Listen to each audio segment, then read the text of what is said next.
Well, in Wednesday's business report, violence erupted after the re-election of Kenyan President Uhuru Kenyatta. As with previous votes in 2007 and 2013, this year's elections have exposed underlying ethnic tensions. But will political turmoil spill over to the economy?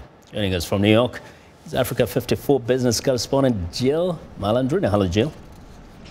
Hi, Vincent. As the largest economy in East Africa, Kenya is a crucial trade route to the continent and provides an important buffer of stability in a region that includes the fledgling Somali government and the politically tense Sudan and South Sudan.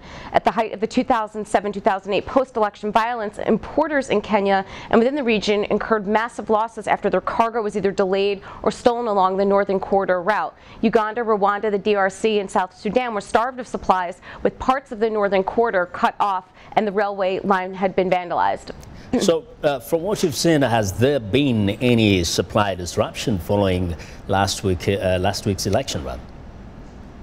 Activity at the Mombasa port slowed last week as transporters pulled their fleets off the road over post-election uncertainties, and fears of unrest heightened as NASA presidential candidate Raila Odinga disputed the tallying of the vote. Clearing firms for shipping containers reported little or no activity for most of the election week. Uganda, which commands over 70% of transit goods, was said to have diverted business to the port of Dar es Salaam for the election period. Minimal activity was reported at the usually busy Northern Corridor highway. That said, activity started to pick up going into last weekend, which is encouraging, and Kenyans ignored calls by Odinga to boycott work on Monday as many businesses resumed countrywide.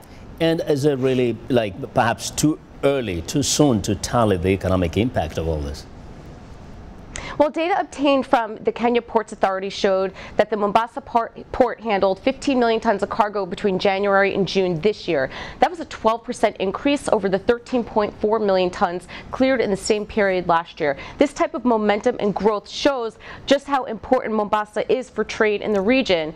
William Onjonyo, chairman of the Kenya International Freight and Warehousing Association, said that the week-long limbo has led to huge losses in their sector because of non-movement of cargo from the port. Onjonyo points out that goods and cargo are attracting additional costs in the name of extra storage because of the slow movement of cargo, and reduced activity affects revenue collected by the KRA. I have not seen an official estimate of the total economic impact, but in 2016, the Parliament Budget Office cited the elections as the biggest concern for 2017, since projects and investments have been put on hold due to negative impact elections have had in Kenya's past. So hopefully, with the election overhang removed, investment activity can resume.